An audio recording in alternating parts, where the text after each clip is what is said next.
Okay. Hi, folks. Welcome. Thanks for joining. We're going to give it a couple minutes here to let everybody filter in and get started before we get into the content. Or I should say filter in and get settled before we get started. But the chat is turned on, so feel free to say hi. Let us know where you're calling in from. And one bit of housekeeping for everybody as you use the chat throughout today's webinar. It will default to send messages only to hosts and panelists, which means only Boss and I can see them.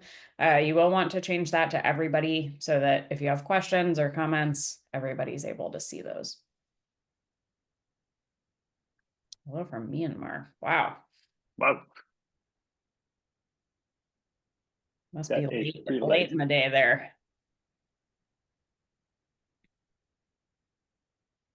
Okay, and for folks just joining, we are going to give it maybe 1 or 2 more minutes before we get started. Hey, Victor, good to see you. I assume that from beautiful, hot, sunny New Jersey is a sarcastic comment, and that New Jersey is also very cold, like much of the US is right now.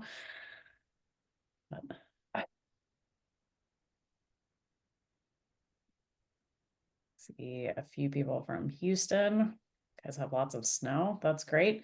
For those just joining, thank you for saying hi in the chat. One note of housekeeping that I'll repeat a couple of times for everybody. Please change your Zoom messages to send to everyone. It'll default to only hosts and panelists. If you change to everyone, then if you have questions or comments throughout the webinar, then everybody is able to see those.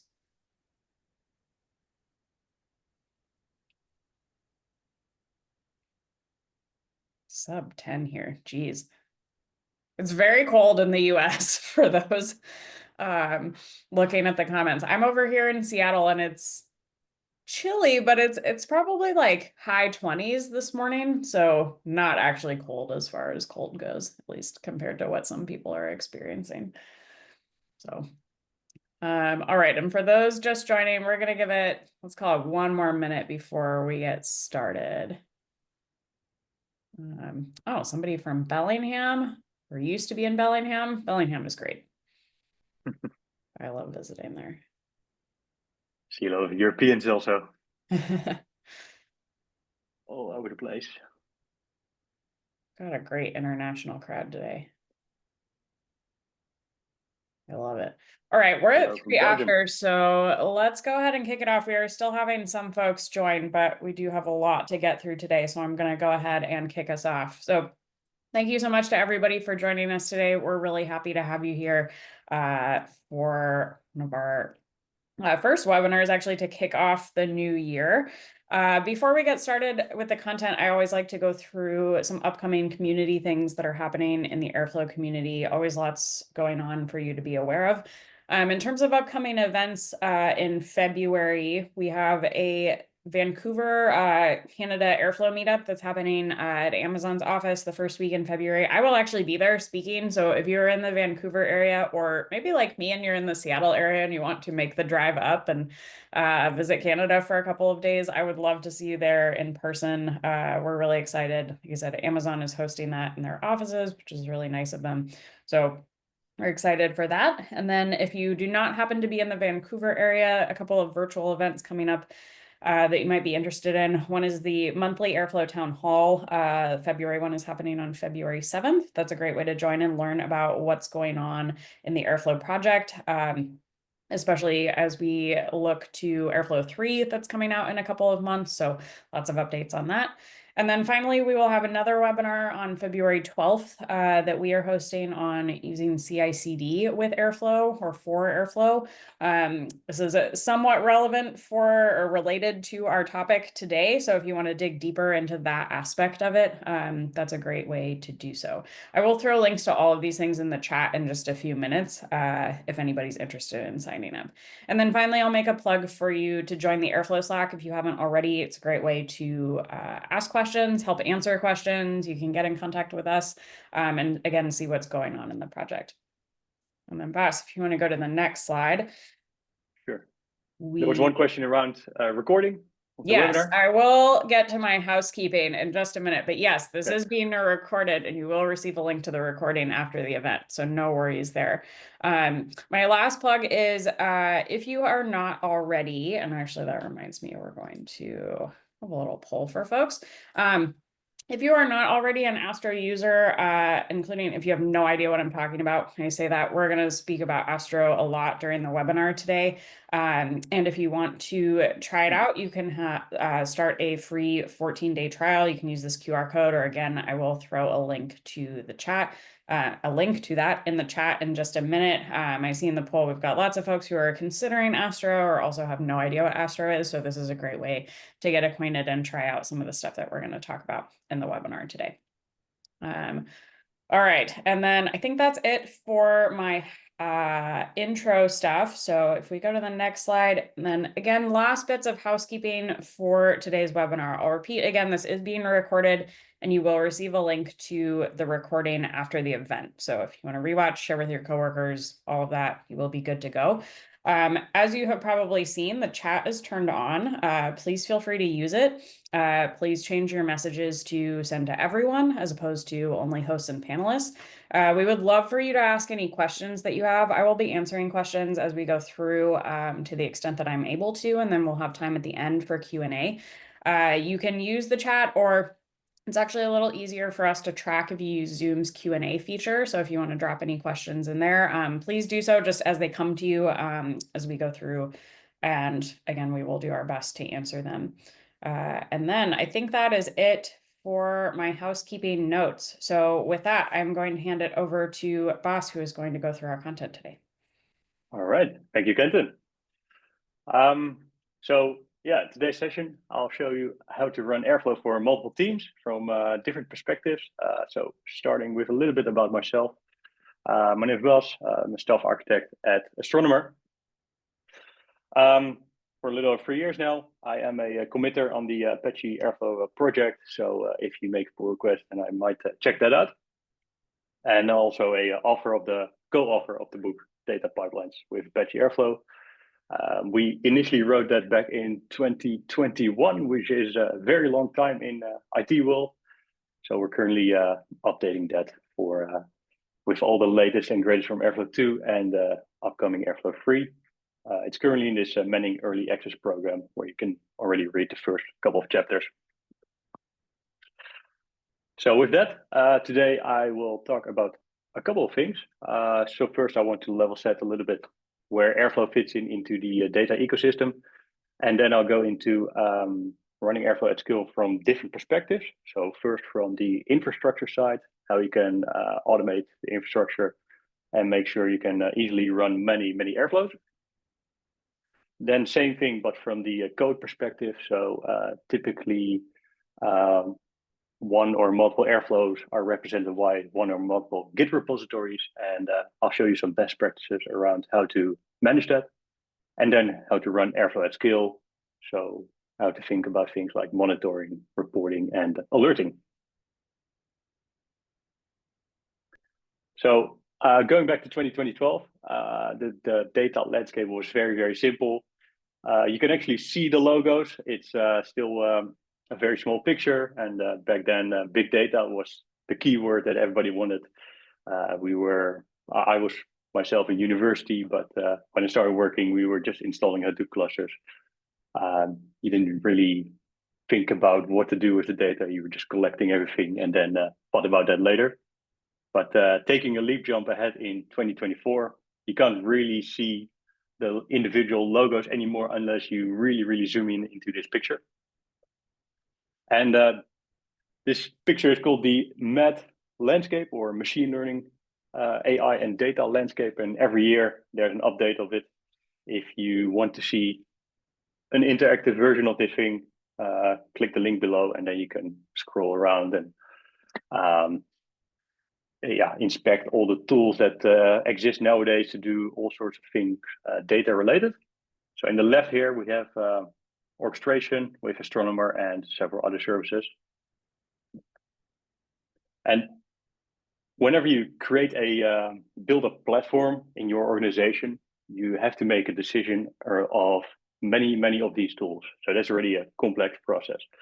And you, as a platform or a collection of people and teams that have to work together within a company, so you choose of these tools, make a choice of certain tools, and then you organize yourselves in some way that everybody can work efficiently and quickly without having to essentially build an environment for themselves or their own teams.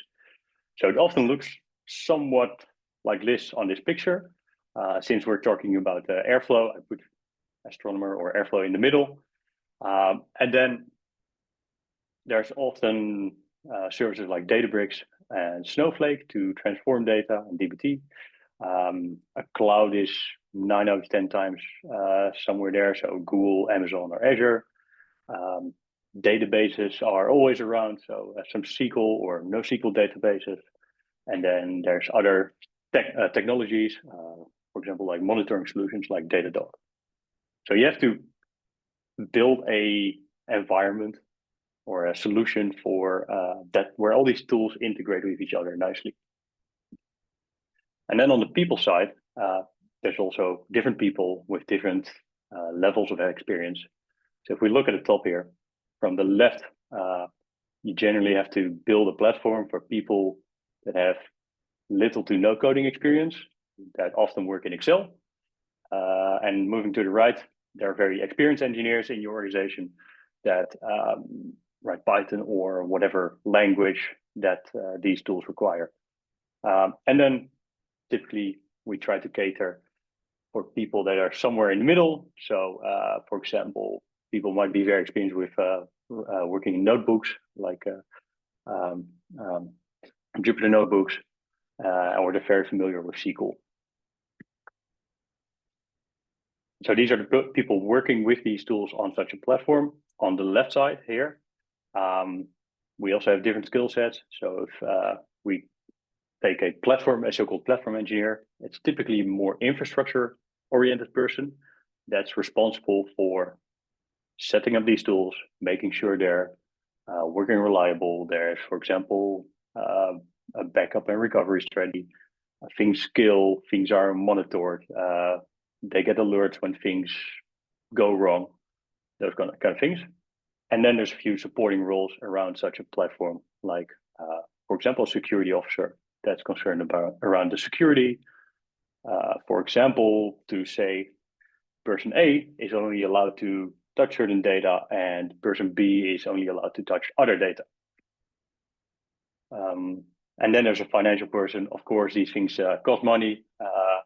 Either you're running everything open source and it costs a lot of money in terms of running the infrastructure and, for example, the salaries of the people maintaining that, or you're running managed services and those also cost money.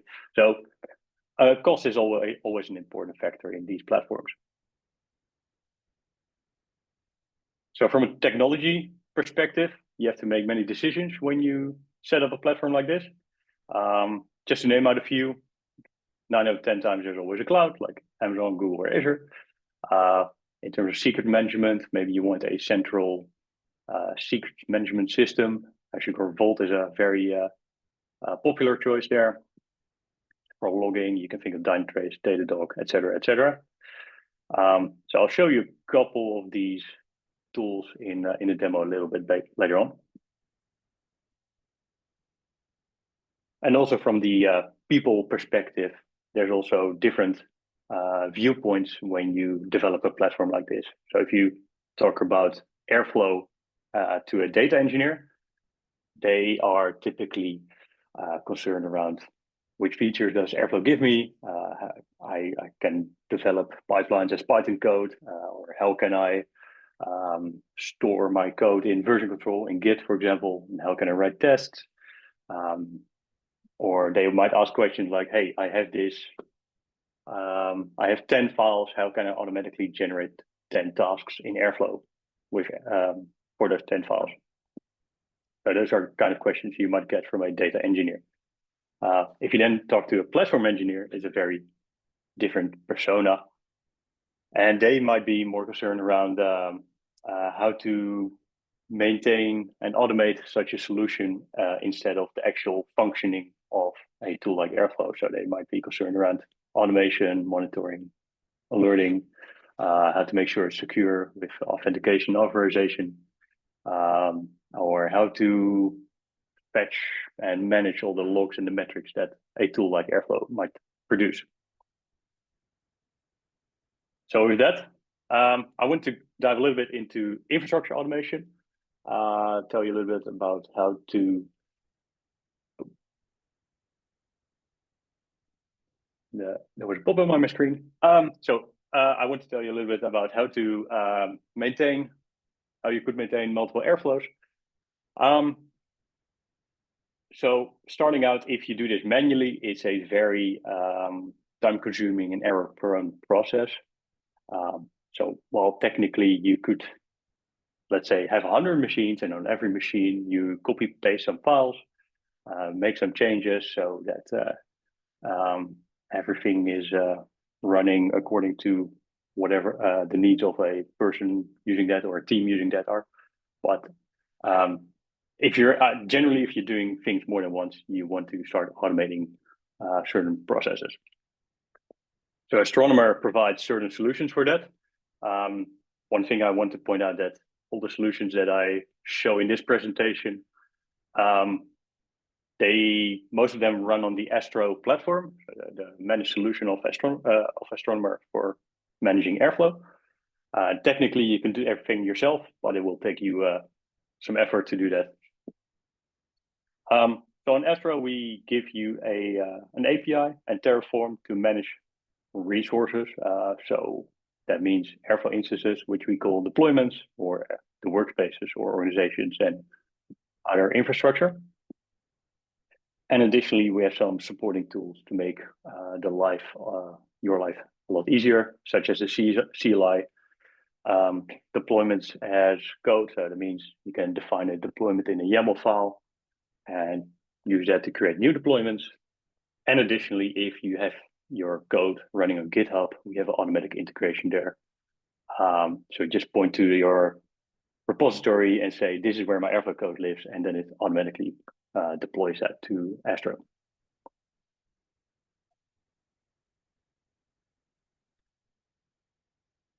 So starting with the API, it's a REST API. So if you go to the link here, you'll see something like this. On the left, you have all the endpoints that the API provides you. An endpoint is essentially one point where you can perform some operation on Astro. So like I said, there's for example, a deployment endpoint here. And this allows you to perform operations related to deployments. And in the screenshot here, you can create a new deployment. There is a play button here where you can fill in some details, click play, and then it triggers the endpoint with all the values that you entered. And that way you can create a deployment through an HTTP request. So this is very convenient for automating.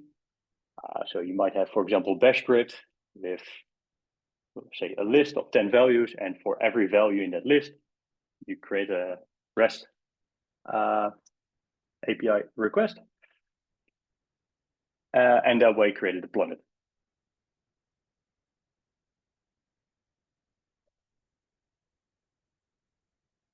So why did we create a REST API? I gave a similar webinar about a year ago, and back then there was like an alpha version of it back then. And since then, we've been developing and expanding that API. It's a REST API, essentially the industry standard for many services and tools. And it allows you and enables you to consistently manage resources. So in this previous screenshot, I showed you how to create a deployment. If you enter the same values, you get exactly the same result. But in some cases, you might get, for example, an error if the deployment ID, deployment name is not unique. But at least the method that you're calling is always performing the same business logic. One thing to take into account is that it's good for once-off tasks. You still have to write your own automation if you want to use a REST API. So like could be a bash script, but it does allow you to real-time perform modifications and updates on your tool of choice, in this case, Astronomer. And then I want to jump into Terraform. And this is also an industry standard tool for automation. A lot of infrastructure can be managed with pretty much every service or infrastructure can be managed with Terraform. So, for example, all the cloud vendors and many platforms and many solutions offer a Terraform provider. Astronomer also does that since a little over half a year now. And one of the key features of Terraform is that you can define all your infrastructure as code. So you just run with Terraform, run that code, and then it says, okay, I'm going to create a cluster, a workspace, a couple of deployments, and then you have everything defined in code. So if you want to make one change, you just change that, apply it again, and then you don't have to manually click in a user interface anymore. One of the key features of Terraform is also that it's declarative. So that means you say what you want in Terraform, let's say a workspace and a deployment, so an Airflow instance. And then Terraform figures out the right order to create those resources. So you don't have to define in Terraform, hey, first create a workspace and then create a deployment. You just say, give me a workspace and deployment, and then Terraform figures out the right order of how to create those resources. So like I said, Astronomer creates and maintains a Terraform provider that you can use to manage resources on Astro. If you're not running Astro and you're running everything yourself, let's say on a Kubernetes cluster with a Helm chart, you can also use Terraform, but then you would look at a, for example, a Helm provider.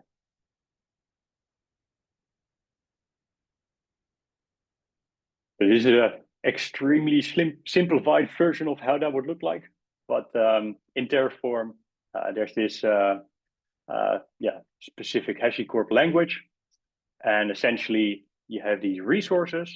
So in this case, you have an Astro workspace and an Astro deployment resource with a specific name and some details.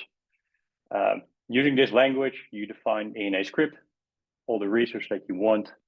And then with the Terraform CLI, you perform certain actions. So those are Terraform plan and apply to create or manage those resources.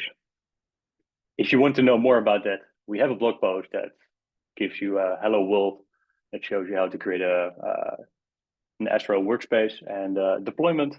So follow that step by step, and you can get up and running in a few seconds.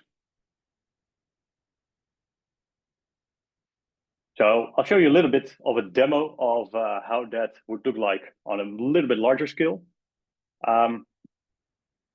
There's one tool I didn't talk about that is called Backstage. One of the golden standards that everybody at very large organizations aims for is to do self-service infrastructure management. So essentially, a platform engineer would create a so-called template in Backstage. And the template is essentially just a form. In this form, you would enter some details when you need some infrastructure. So an example would be like a data engineer comes along and he says, I need a place in Astronomer to work in. So he said, okay, in the form, he would say, this is my name. I need a development environment. I need a production environment. For example, need it to be highly available because it's important or necessary or business critical. The platform engineer typically writes the Terraform code or maybe some alternative tool of choice. But in this example, he writes Terraform code. The Terraform code then calls the REST API, and the REST API then makes changes to astronomer. So I'll show you what does it look like. This is Backstage. Many organizations decide to build a similar tool themselves, but there's also many other open source solutions that do something similar, but also many paid solutions that do something similar. Typically, these are called like developer platforms, and the gist of it is you can create these templates, which are essentially a form. So I have a Astro template here, and let's say I'm a data engineer, and I want to create a place for myself or my team to work in. So let's say my team is called Business Intelligence, and today I need a development environment to get started in. Typically, at a larger scale, you also need some personal information, like a point of contact or the business criticality of your service or your team. So let's say that's just me. Normally, this in a bit more professional way, you would require an email, for example, with some email validation. But for today, this is for demo purposes. This will do. I click on review, click on create, and it's going to generate some Terraform code under the hood. It shows me the link to the Terraform PR. It generates a pull request in my Terraform repository. In this case, I also have some Terraform automation set up. So if you're familiar with Terraform, this is the output that you will see. It's going to show us the changes that it's planning to make. So as we saw, I entered the name Business Intelligence. And here you can see in the name of the Astro workspace that is planning to create, it says this is the name of team, or the name of the workspace will be TF Demo Team Business Intelligence.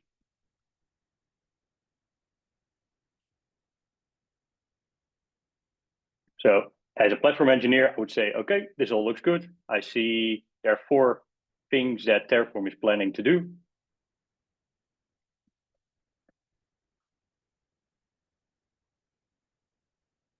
And then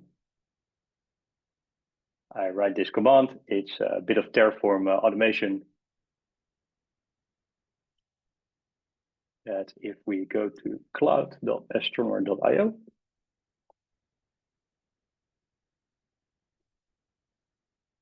we can now see we have a team Business Intelligence with a deployment that is currently creating or being created by this pull request. So I very quickly went over a lot of information, but to revise this, Backstage is a platform for essentially creating templates for infrastructure. Typically, it's a platform engineer that sets up a form where a data engineer would say, okay, I want a new service or I want a new environment to work in, which could be Astro. The data engineer fills in some details. Those details are being fed to Terraform scripts that the platform engineer wrote, because those are people very familiar and experienced with Terraform, and that automatically is being applied to Astronomer in this case.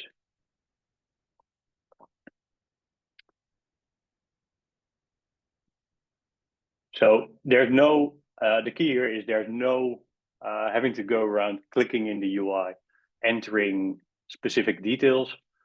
But as you can see here, I currently have 4 environments. They're all named the same. They all have the same settings.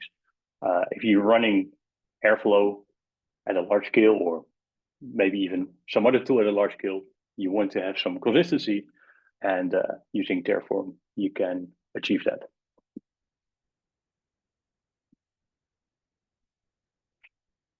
The code for Terraform that I use here is, you can find it here, it's open source. It's really just purely the demo, so it's very, very minimal.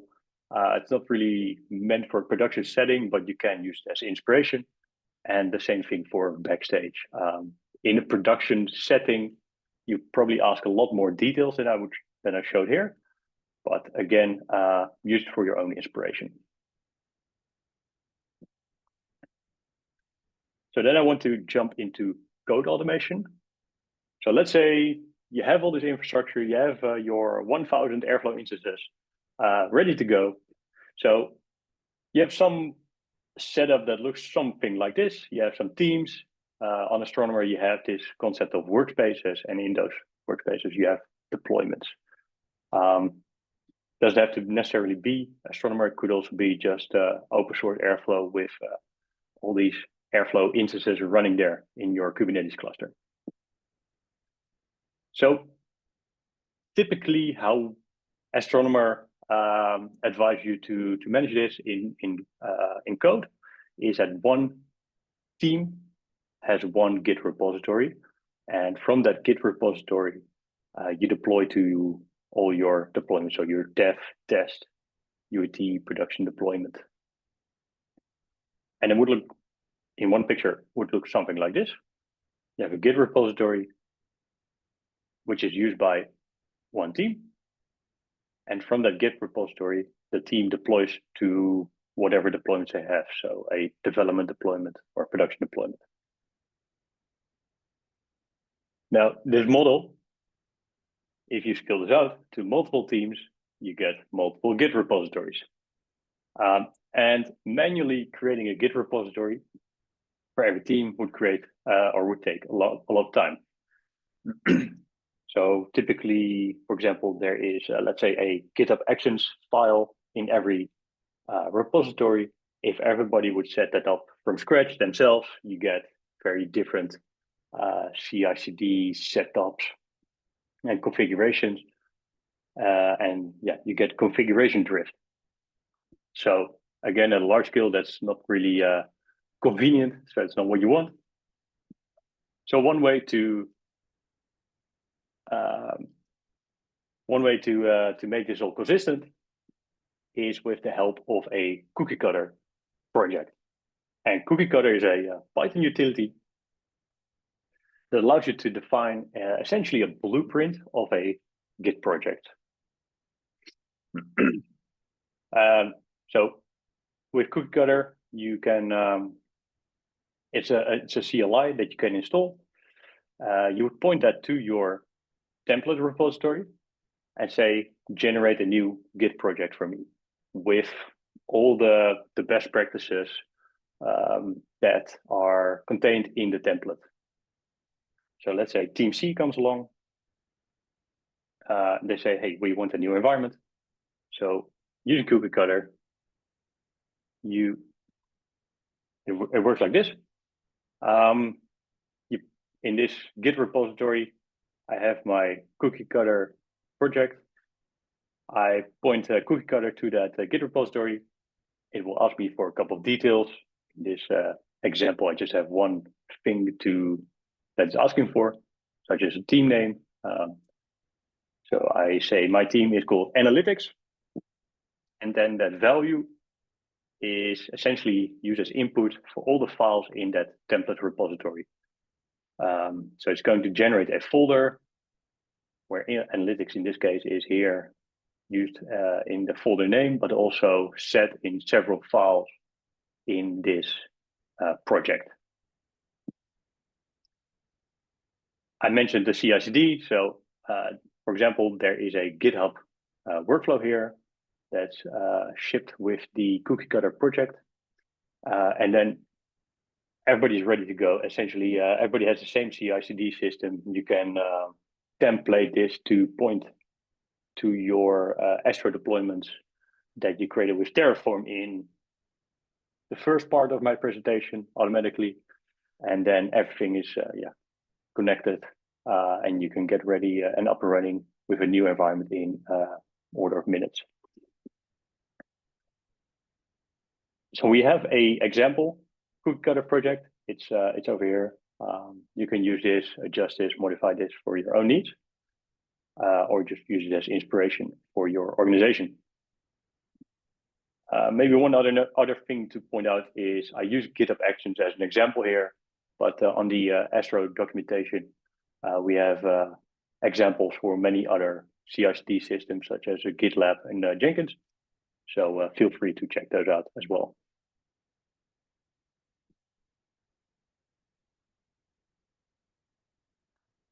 So taking this one step further, it's yet another tool that I want to introduce. It is a lot of tools that we're going to be speaking about when we speak about automation. That's just the way it is. But that tool is called Craft. So Cookie Cutter is essentially a tool that helps you create a template and generate a new Git project from that. And this is great, but it's essentially working in one direction. So a platform team would create a template and generate a new Git project for a engineering team to work with. And that's it. When there's changes to the template repository, there's no way to synchronize those changes back to already created Git repositories. And this is a challenge because then in the end, you still get some drift in between the template repository and the already generated repositories. And that's where this tool Craft comes in, because it allows you to synchronize changes back from already existing Git repositories from the template repository. We have again, another blog post here that shows you how that works. And it shows you all the details of how you can set that up and keep the generated projects in sync with the template repository. So one example here would be, for example, in an Astro project, you have a Docker file. This defines the container or the Docker image that your Airflow runs in. Sometimes you want to upgrade, and then you have to change the version number in the Docker file. And if you want to push down that change to all the generated repositories, you could make that change in the template repository and then have everybody synchronize that change and automatically run on the latest or the version that you set in your template repository.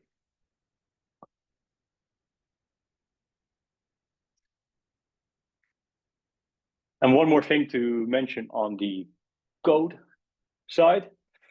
What we see very often is when you have multiple teams with multiple Git repositories, is that everybody has a folder called utils or something like that. They have a folder with some utilities. So here in the red, you have 3 Git projects with 3 utilities, folders, or packages. Very often we see people reinventing the wheel, creating some similar function or class, which is just slightly different, but for 90% doing the same thing.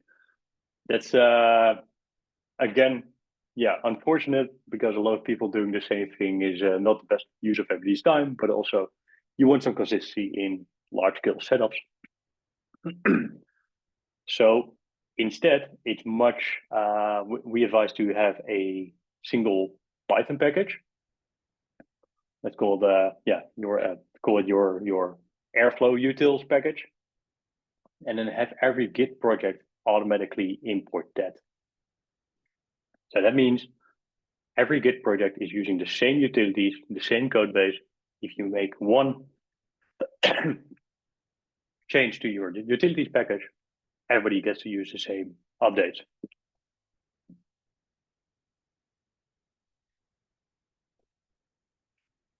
So we have an example custom project here, hosted on the Astronomer GitHub, that you can see, can check out for just to see the structure. And yeah, this works very nicely in combination with a cookie cutter project, because you can automatically already import that from there and automatically enforce best practices for the Git projects for every team in your organization.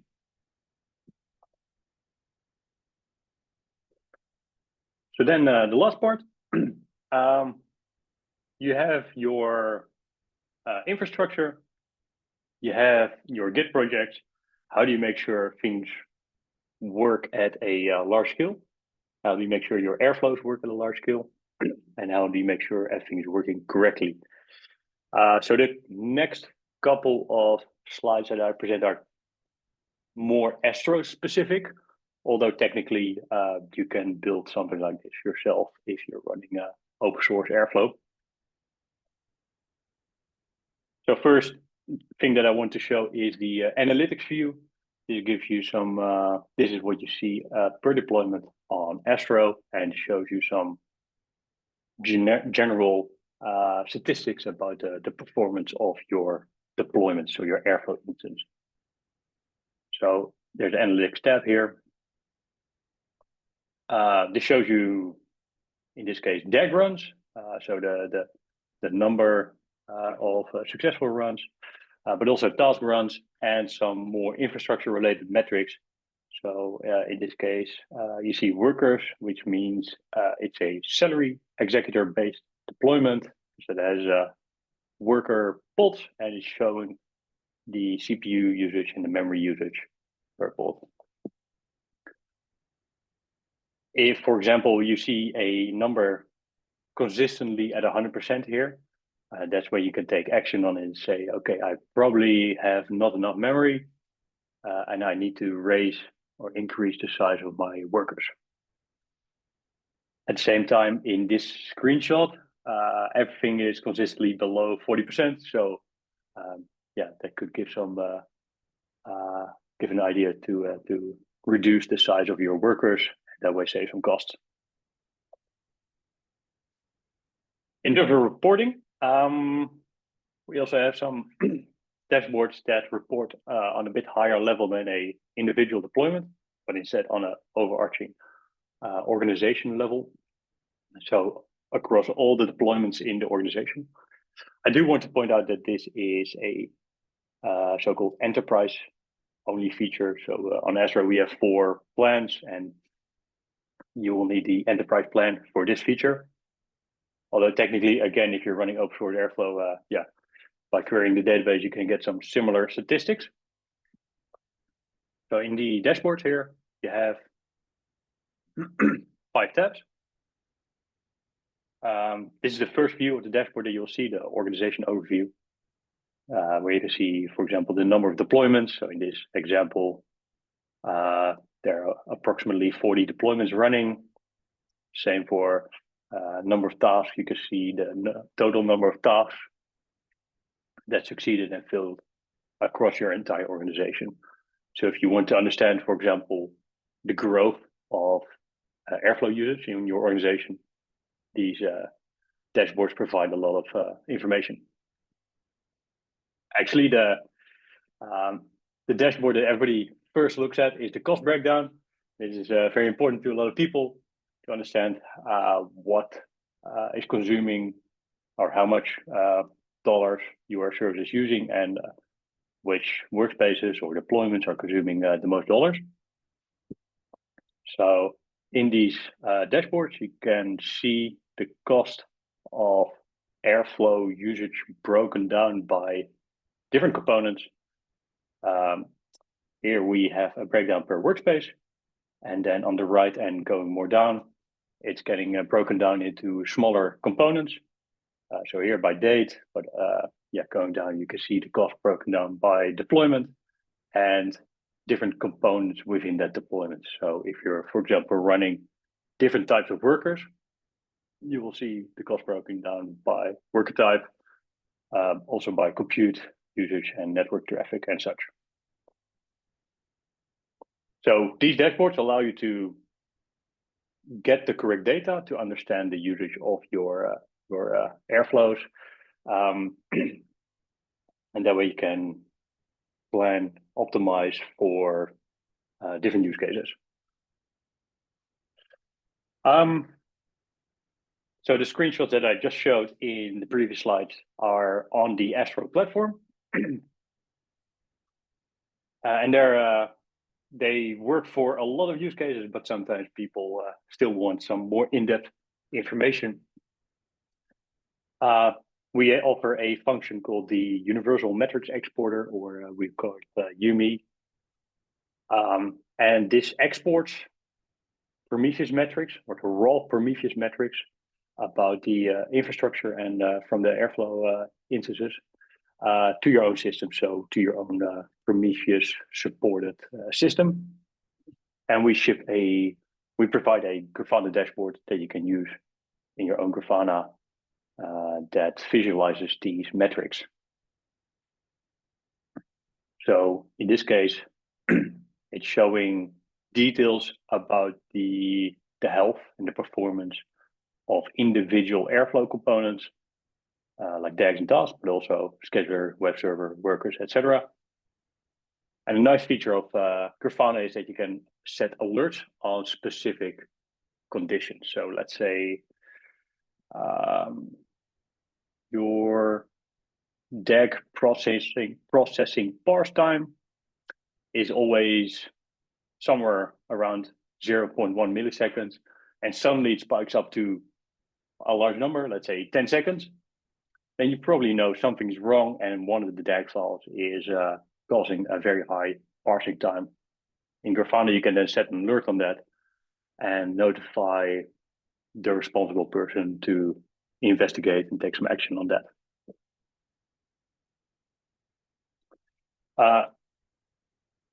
When we speak about alerting, there are typically 4 what we call golden signals to alert on. I personally really like this book, Site Reliability Engineering, for that. And it talks about 4 signals to create alerts for: latency, traffic, alerts, and saturation. And if you have alerts and monitoring on all these signals, then you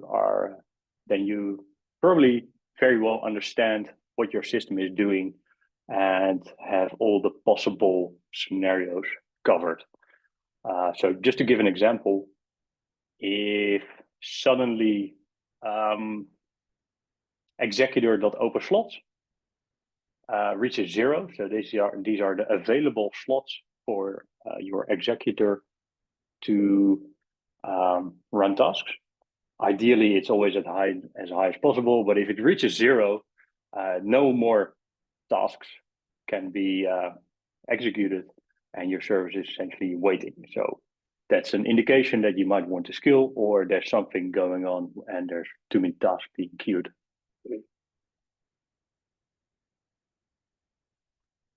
This is to some extent also built into Astro itself. So just to make the Astro users' lives a bit more convenient. Essentially in Astro, you specify 2 things. So one is an alert, such as an alert called Airflow DB storage high.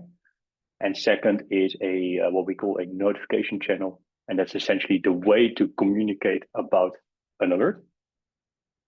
So I highlighted 2 of such alerts over here. So Airflow DB storage unusually high. It's typically an indication that something fishy is going on with the database storage. A lot of the times people are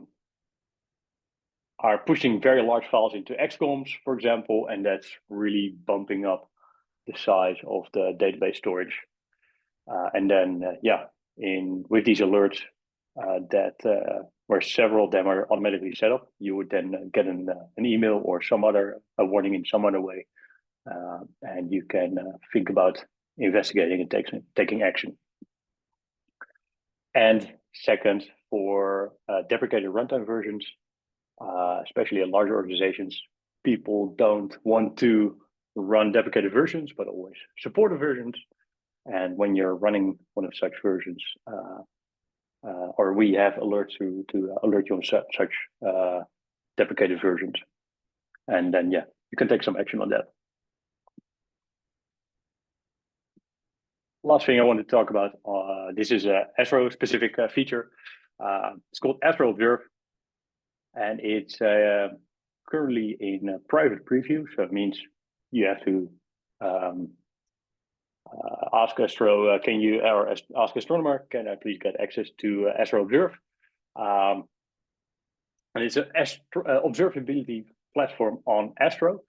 So what that means is we extract information from all the DAGs, such as data sets, open lineage information, and we put all that information into this observability platform. Typically, people think about individual workflows. So one workflow produces one file, and then maybe a team managing another workflow uses those files. And it's especially in larger organizations tricky to understand all the relationships between workflows and the data that those workflows are connected by. And the goal of this observability platform is to visualize those relationships and additionally manage SLAs on what we call data products. So a product is essentially a combination of these workflows and the data that's connecting those workflows. In this screenshot here, I have a pipeline for a machine learning model. So as we see here, in the first set of building blocks here, we have some workflows. They'll produce some data sets that live on S3. And there is this model training pipeline, and that produces, again, a trained model on S3. So these are different Airflow workflows that can live in different Airflow instances. And this is all visualized in one overview. So if something blows up, let's say in this data ingestion 1 DAG, then this machine learning model might not succeed in time. And you can, with the help of this utility, you can investigate and see where the root cause is. So this is one of the interfaces of Astro Observe. And you can configure SLAs on these so-called data products. So at the bottom here, you have something called data assets. These are the individual building blocks that together form one of these products. So specific Airflow DAGs or specific pieces of data. And then you can configure an SLA to make sure that your product is always completed or refreshed at a certain point in time. Again, similar to the alerts that I showed in a few slides ago, you can configure an SLA on one of these data products. So you'd say if the there's a so-called freshness SLA that says I want my data product to complete at a certain point in time, and you configure a notification channel such as email or Slack. We also support some other channels that will then alert you in case one of these SLAs is not met. And with that, I would like to finish. I talked about how to automate your infrastructure, how to automate your Git repositories, and I showed you some ways to observe and alert in case of issues on individual Airflows. So I hope that was gave a lot of inspiration to manage and run Airflow at large scale. Awesome. Thanks so much, Bas, for going through that. Tons of great info there. I think I managed to put all of the links to resources in the chat, but we will include some of these in the follow-up email as well in case anybody missed anything. I think that I have answered most of the questions. We do have just a couple minutes left, so if you have anything additional that you have not already put in the chat or the Q&A, please go ahead and do so. One of the things I did want to address that I answered in one of the chat questions, but just so everybody here knows. So Boss touched a lot today on different aspects of running airflow at larger scales, kind of focused on the tools and the setup that you need to do so successfully. We did not touch as much on the particular airflow configurations and kind of tuning of that to run large scale workflows. So we focus more on kind of scaling out amongst different teams here. I'm going to throw this link in the chat again. We have a guide that talks about some of the specific parameters that you might consider for tuning different aspects of airflow, from like the task level to the DAG level to the environment level. So if that's your next step, is looking at that, definitely recommend checking out that guide. And that's something we can consider doing in a future event. Yeah, so I wanted to address that. Let me just take a look at the other questions. One, Boss, maybe you can answer. So do we have any recommended resources on Airflow code repository best practices, especially DAGs, for DAGs that have maybe many SQL transformations or maybe other code that you're drawing on that you don't necessarily want to put in the DAG file? And while you I answer see. that, I've got a guide for that as well. So I'm gonna find the link and throw it in the chat. Yeah, I see. Yeah, again, it's Astro specific, but on Astro we have different deployment mechanisms. So you can build a Docker image for everything in your project. The downside is that that takes a lot of time.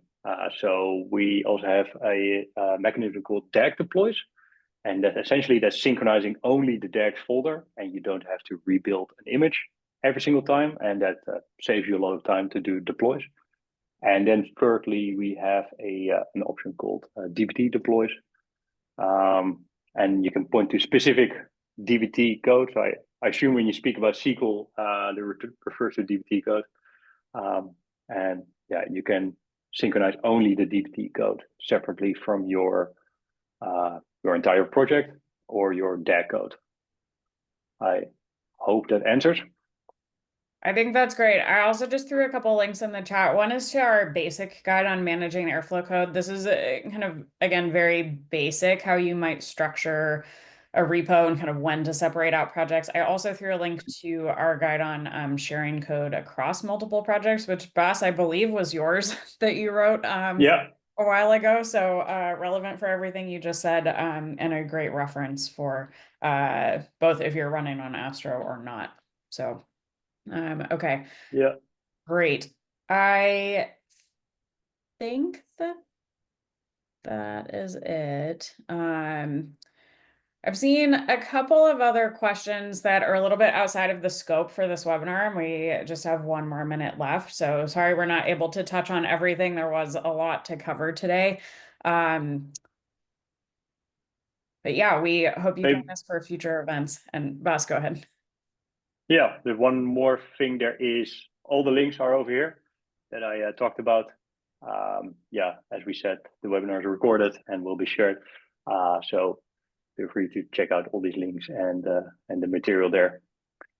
Regarding the custom or the best practices for a repository structure, I would suggest looking at, for example, Cookie Cutter Astro. So that's one of those template repositories that I spoke about.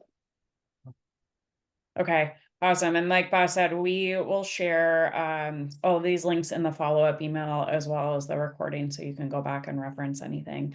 Again, thank you so much to everybody for joining us. We hope to see you again next time. And Boss, thank you so much for going through all of this information. Super helpful. It was a lot to pack in to 1 hour, but we hope you'll all come away with some best practices that you can take back to your teams and your Airflow usage. Cool. Thank you, everybody. Great. Thanks, everybody. We'll see you next time.